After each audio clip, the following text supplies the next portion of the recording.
اس کا چہرہ آدھا چھپا ہوا تھا، اس کی چمکدار آنکھیں مجھ پر جمی ہوئی تھیں۔ چلو میرے ساتھ، اس نے کہا۔ میں نے اسے پہچان لیا، یہ وہی کھردری آواز والا شخص تھا۔ میں سمجھ رہا تھا کہ تم نہیں آؤ گے، میں نے کہا۔ راستے میں گاڑی خراب ہو گئی تھی، اس نے بتایا، اسی لیے یہاں آنے میں دیر ہو گئی۔ بس اب آ جاؤ۔ میں اس کے پیچھے اپنا سوٹ کیس اٹھا کر چل پڑا۔ اب دکھائی دیا کہ پلیٹ فارم کے نیچے ایک گاڑی کھڑی ہوئی تھی۔ اس اندھیرے میں اس گاڑی کا صرف ایک خاکہ ہی سا دکھائی دے رہا تھا۔ پلیٹ فارم سے نیچے اتر کر اس نے کہا، بس 1 منٹ کے لیے رک جاؤ، ہلاکو سے تمہارا تعارف ضروری ہے۔ میں اس کی بات سمجھ نہیں پایا، نہ جانے ہلاکو سے اس کی کیا مراد تھی۔ بہرحال اس کے کہنے کے مطابق میں وہیں کھڑا رہا۔ ہلاکو، آؤ، یہاں آ جاؤ، اس نے گاڑی کی طرف دیکھ کر آواز لگائی۔ چند لمحوں کے بعد ایک دیو پیکر بلا میرے پاس آ کر کھڑی ہو گئی۔ میں اسے بلا ہی کہہ سکتا ہوں، وہ ایک کتا تھا، اتنا دیو قامت، جس کے بدن پر بڑے بڑے بال تھے، ریچھ کی طرح انتہائی سیاہ رنگ، جیسے وہ خود بھی اس اندھیرے ہی کا ایک حصہ ہو۔ اس کا چہرہ انتہائی بھیانک اور خوفناک تھا، اس کی آنکھیں اس طرح چمک رہی تھیں جیسے چراغ جل رہے ہوں۔ وہ بھیانک کتا میرے سامنے آ کر کھڑا ہو گیا۔ میں اس وقت خوف کے باعث کانپ رہا تھا۔ پلیٹ فارم کے نیچے گاڑی کے پاس ہلاکو نام کے اس کتے نے چاروں طرف سے مجھے سونگھنا شروع کر دیا تھا۔ اس پراسرار آدمی نے اس کتے سے کہا تھا، ہلاکو، یہ حویلی کے مہمان ہیں، ان کو اچھی طرح پہچان لے، اور اس کتے نے مجھے سونگھنا شروع کر دیا تھا۔ ہر لمحہ ایسا لگ رہا تھا جیسے اب وہ مجھے چیر پھاڑ کر رکھ دے گا۔ میں نے اپنی زندگی میں اتنا بھیانک کتا پہلے کبھی نہیں دیکھا تھا۔ میں اس وقت اس لمحے کو کوس رہا تھا جب مجھے نصیر پور میں جاب کرنے کی خواہش ہوئی تھی۔ ہلاکو کی قراہٹ بھی بھیڑیے جیسی تھی۔ وہ کچھ دیر تک مجھے سونگھتا رہا، پھر ایک طرف ہٹ گیا۔ اس کتے نے تمہیں قبول کر لیا ہے، اس آدمی نے کہا، اور جب یہ کسی کو قبول نہیں کرتا تو اس کو بری طرح زخمی کر دیتا ہے۔ اب چلو گاڑی میں بیٹھ جاؤ۔ گاڑی کے قریب پہنچ کر میں نے اس کتے کو دیکھا۔ وہ گاڑی کے کھلے ہوئے دروازے سے جمپ لگا کر ڈرائیور کے ساتھ والی سیٹ پر بیٹھ گیا۔ مجھے جھجکتے دیکھ کر اس آدمی نے ہنستے ہوئے میرے شانے پر ہاتھ رکھ دیا۔ گھبراؤ نہیں، اب یہ تمہیں کچھ نہیں کہے گا، تم اپنا سوٹ کیس لے کر پچھلی سیٹ پر بیٹھ جاؤ۔ مجھے وہی کرنا پڑا جو اس نے کہا تھا۔ اس وقت بھی میں اتنا خوفزدہ تھا کہ میری ٹانگیں کانپ رہی تھیں۔ میں نے دل ہی دل میں نہ جانے کتنی دعائیں پڑھ ڈالیں۔ گاڑی چلانے والا وہی پراسرار آدمی تھا جس نے ابھی تک اپنے بارے میں کچھ نہیں بتایا تھا، اپنا تعارف بھی نہیں کروایا تھا۔ سفر شروع ہوا۔ خوف سے اس بات کا احساس بھی نہیں رہا کہ یہ سفر کتنی دیر کا تھا۔ میری نگاہیں اس دیو ہیکل کتے پر جمی ہوئی تھیں جو مجھ سے بے نیاز ہو کر کھڑکی سے باہر جھانک رہا تھا۔ گاڑی کھیتوں کے درمیان سے گزرتی رہی، پھر ایک آدھ مکانات دکھائی دینے لگے۔ یہ چھوٹے چھوٹے مکانات تھے، پھر باقاعدہ آبادی سی شروع ہو گئی۔ یہاں روشنی ہو رہی تھی، ویسے رات ہونے کی وجہ سے یہاں بھی ہر طرف سناٹا تھا۔ پھر گاڑی ایک بہتر روڈ پر مڑ گئی اور کچھ دور چلنے کے بعد ایک حویلی کے گیٹ پر آ کر رک گئی۔ گاڑی کے ہارن سن کر گیٹ کھول دیا گیا۔ گاڑی گیٹ میں داخل ہو گئی اور حویلی کے پورچ میں آ کر رک گئی۔ رات کی وجہ سے وہ حویلی گو کہ پوری طرح واضح نہیں ہو سکی تھی، لیکن اتنا ضرور اندازہ ہو گیا تھا کہ یہ بہت بڑی حویلی ہے۔ ہمارے اترنے سے پہلے ہی وہ کتا گاڑی سے اتر کر ایک طرف چلا گیا۔ 2 ملازم آگے بڑھے، ان میں سے ایک نے میرا سوٹ کیس اٹھا لیا۔ صاحب کو ان کے کمرے میں لے جاؤ، اس آدمی نے سوٹ کیس اٹھانے والے ملازم سے کہا، اور پھر مجھ سے مخاطب ہوا، تمہارا کھانا تمہارے کمرے میں پہنچا دیا جائے گا۔ نہیں، اس وقت مجھے بھوک نہیں ہے، میں نے جلدی سے بتایا، میں نے راستے میں کھا لیا تھا۔ تمہاری مرضی، اور ہاں، اپنے کمرے کا دروازہ رات کو بند رکھنا، یہاں رات کے وقت بلائیں گھومتی رہتی ہیں۔ نہ جانے اس بات سے اس کا کیا مطلب تھا، لیکن اتنا ضرور ہے کہ وہ مجھے خوفزدہ کر گیا تھا۔ حیرت کی بات یہ تھی کہ میں ابھی تک اس کا چہرہ نہیں دیکھ پایا تھا۔ اس نے چادر اس طرح لپیٹ رکھی تھی کہ اس کا چہرہ چھپا ہوا تھا، صرف اس کی آنکھیں دکھائی دے رہی تھیں۔ بہرحال میں نے اس کے کہنے کے مطابق کمرے میں داخل ہو کر دروازہ بند کر لیا۔ ویسے بھی اگر وہ نہیں کہتا تو بھی میں یہی کرتا۔ میں نے وہ رات بہت بے چینی میں گزار دی۔ میں سوچتا رہا، نہ جانے کیا بات تھی۔ اس رات مجھ پر یادوں نے یلغار کر رکھی تھی۔ بہت کچھ یاد آ رہا تھا، زندگی کس طرح گزاری تھی میں نے۔ اور جب میں نے ماسٹر کر لیا، ایک جگہ اچھی ملازمت کر لی، تو اس وقت ماں کا ذہنی توازن بگڑ گیا۔ جانے کیوں؟ وہ اپنے آپ سے باتیں کرنے لگی تھی۔ ان نگاہوں میں اس کی نگاہیں سامنے کسی مہم سے نقطے پر ٹکی رہتی اور وہ نہ جانے کیا کیا بولتی رہتی۔ شروع میں تو جب میں آواز دیتا، اماں کیا ہو رہا ہے، کس سے باتیں کر رہی ہو، تو وہ چونک کر جھیپی ہوئی سی ہنسی ہنسنے لگتی۔ اس کے بعد یہ ہوا کہ انہوں نے چونکنا ہی چھوڑ دیا، بس باتیں کیے جاتی اور ان کی کوئی بات سمجھ میں نہیں آتی تھی۔ میں انہیں ذہنی امراض کے ڈاکٹر کے پاس لے گیا تو اس نے یہ انکشاف کر دیا کہ ان کا ذہنی توازن بگڑ گیا ہے۔ نہ جانے ایسا کیوں ہوا تھا۔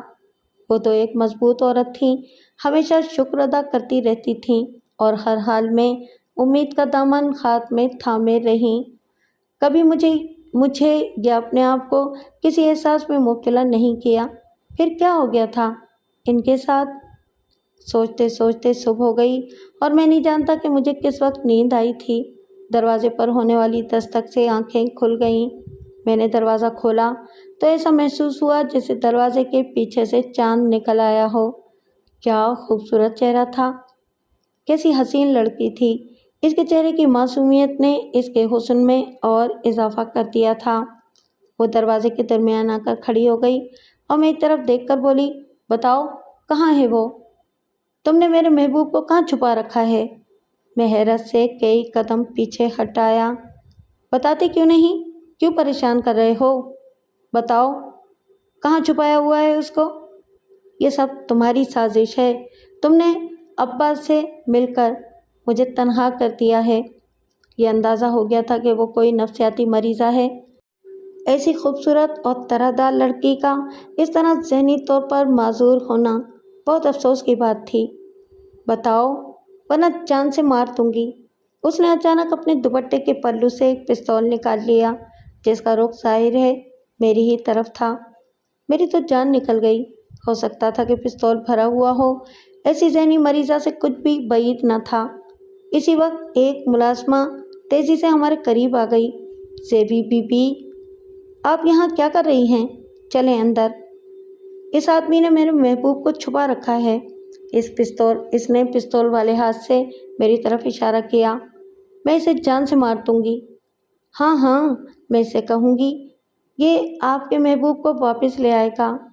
اچھا ہاں، آپ آئیں۔ اس عورت نے لڑکی کا بازو تھام لیا۔ وہ لڑکی کسی معصوم بچے کی طرح اس کے ساتھ چل پڑی۔ میں بہت دیر تک اس کی طرف دیکھتا رہا۔ ان کے اوجھل ہو جانے کے بعد میں اس لڑکی کے بارے میں سوچتا ہوا کمرے میں آ گیا۔ نہا کر اور لباس تبدیل کر کے جب غسل خانے سے باہر نکلا تو حویلی کا ایک ملازم ناشتے کی ٹرے لیے سامنے کھڑا تھا۔ ناشتہ کر لیں صاحب، ملازم نے کہا۔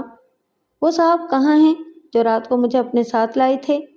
میں نے ٹرے لیتے ہوئے پوچھا۔ وہ مینیجر صاحب ہیں، ملازم نے بتایا، ان سے شام کو ملاقات ہوگی۔ وہ اس وقت زمینوں کے دورے پر گئے ہوئے ہیں۔ تمہارا نام کیا ہے؟ حمید نام ہے صاحب، اس نے بتایا۔ مجھے آپ کی ڈیوٹی پر لگا دیا گیا ہے۔ اچھا بھائی حمید، یہ بتاؤ، ابھی کچھ دیر پہلے ایک پاگل سی لڑکی یہاں میرے پاس آئی تھی، وہ کون ہے؟ وہ میاں صاحب کی بیٹی ہے جی، سب سے چھوٹی اولاد، اس حویلی کی مالکن، لیکن ان کا ذہن کچھ ٹھیک نہیں ہے۔ ہاں وہ تو میں نے اندازہ کر لیا تھا، لیکن ایسی لڑکی کے ہاتھ میں پستول کا ہونا تو بہت ہی خطرناک ہے۔ ارے نہیں صاحب، وہ تو نقلی پستول ہے۔ حمید ہنس پڑا۔ ہر وقت بی بی کے پاس ہوتا ہے۔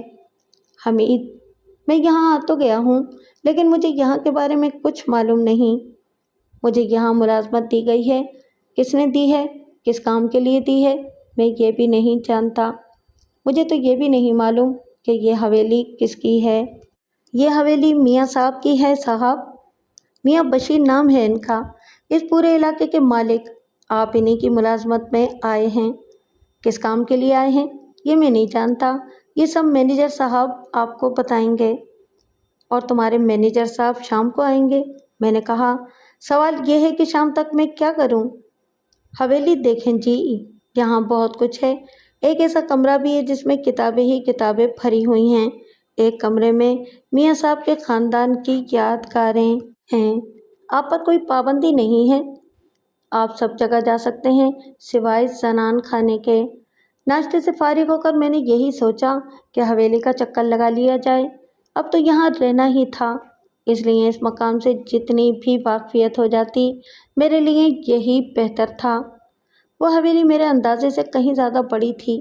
نہ جانے کتنے حصے تھے، ان گنت کمرے، دالان، صحن، غلام گردشیں، محرابوں والے راستے، اور ایک کمرہ واقعی لائبریری کا تھا۔ کمرہ کیا، اچھا خاصا ہال تھا جس کی دیواروں پر پینٹنگز لگی ہوئی تھیں اور الماریوں میں کتابیں بھری ہوئی تھیں۔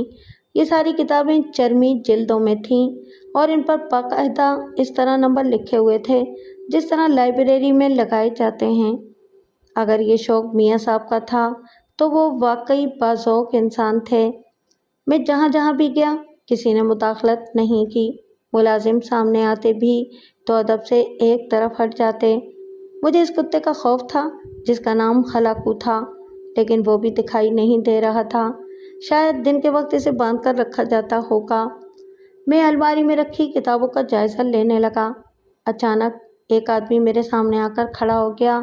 وہ بہت ہی بھیانک سا انسان تھا، انتہائی مضبوط بدن، سیاہ رنگت، چھوٹی چھوٹی چمکتی ہوئی آنکھیں اور کھٹا ہوا سر۔ اسے دیکھنے سے ہی سے خوف محسوس ہو رہا تھا۔ آں آں، اس نے ہاتھ سے اشارہ کیا۔ وہ گونگا تھا، بول نہیں سکتا تھا، اسی لیے اشاروں کی زبان میں دریافت کر رہا تھا کہ میں کون ہوں اور کہاں سے آیا ہوں۔ اب یہ ایک نئی مصیبت سامنے آ گئی تھی۔ میں نے اپنے طور پر اشاروں ہی کی مدد سے اسے یہ سمجھانے کی کوشش کی کہ میں کون ہوں اور یہاں کیوں آیا ہوں، لیکن اس کی سمجھ میں کچھ نہیں آیا۔ اچانک اس گونگے نے میرا گریبان پکڑ کر جھنجھوڑنا شروع کر دیا۔ میں نے خود کو اس کی گرفت سے چھڑانے کے لیے اس کے چہرے پر ایک گھسا رسید کر دیا۔ یہی میری غلطی تھی۔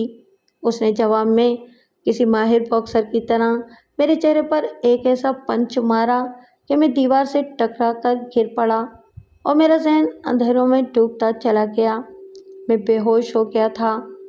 کسی سیٹی کی تیز آواز اور ایسا شور جیسے بہت سے لوگ ماتم کر رہے ہوں۔ میں اپنی ماں کو دیکھ رہا تھا، وہ ایک دیوار سے ٹیک لگائے کھڑی تھی اور میں ان کے پہلو میں تھا، اور سامنے 3 ڈاکو تھے جنہوں نے سیاہ نقابوں سے اپنے چہرے چھپا رکھے تھے۔ وہ ہمارے گھر میں ڈاکہ ڈالنے آئے تھے اور انہوں نے ماں کے ساتھ بہت بدتمیزی بھی کی تھی۔ میں نے یہ سوچا تھا کہ میں ان پر ٹوٹ پڑوں گا، لیکن ماں نے میرا ارادہ بھانپ کر میرا ہاتھ دبا دیا۔ پھر وہ کمبخت گھر کا سارا سامان لے کر فرار ہو گئے۔ ماں نے بہت مشکلوں سے یہ سب جمع کیا تھا۔ ان کے جانے کے بعد ماں نے آہستہ آہستہ رونا شروع کر دیا۔ وہ آواز سفر کرتی ہوئی میرے کانوں تک آ رہی تھی، لیکن نہیں، یہ کوئی اور آواز تھی، کسی کے ہنسنے کی آواز۔ کوئی زور زور سے ہنس رہا تھا۔ میں نے آنکھیں کھول دیں۔ کچھ لوگ میرے ارد گرد کھڑے ہوئے تھے اور میں ایک بستر پر تھا۔ آہستہ آہستہ چہرے واضح ہوتے گئے۔ یہ سب حویلی کے ملازمین تھے اور ان کے درمیان وہی مینیجر تھا جو مجھے اسٹیشن سے یہاں تک لایا تھا۔ اس وقت بھی اس نے ایک شال سے اپنے چہرے کو آدھا چھپا رکھا تھا۔ میں اٹھ بیٹھا۔ اس وقت میں خود کو تماشا محسوس کر رہا تھا۔ یہ کیا ہو رہا ہے یہاں؟ میں نے پوچھا۔ اس آدمی نے مجھ پر کیوں حملہ کیا تھا؟ مجھے یہاں کس قسم کی ملازمت دی گئی ہے؟ میں نے یہ سارے سوالات مینیجر سے کیے۔ سب ٹھیک ہے، پریشان مت ہو۔ مینیجر میرے شانے پر ہاتھ رکھ رہا تھا۔ وہ گونگا میاں صاحب کا محافظ ہے، وہ نہیں جانتا تھا کہ تم یہاں آ گئے ہو، وہ تمہیں اجنبی سمجھا تھا، اسے سمجھا دیا گیا ہے۔ لیکن یہاں میرا کام کیا ہے؟ میں نے پوچھا۔ اس دوران میں دوسرے ملازمین کمرے سے باہر چلے گئے، صرف میں اور مینیجر رہ گئے، اور وہ کمرہ میرا ہی تھا، یعنی وہ کمرہ جو مجھے دیا گیا تھا۔ پہلے تم میاں صاحب سے مل لو، مینیجر نے کہا، پھر کام بھی سمجھا دیا جائے گا۔ کب ہوگی یہ ملاقات؟ میں نے پوچھا۔ ابھی۔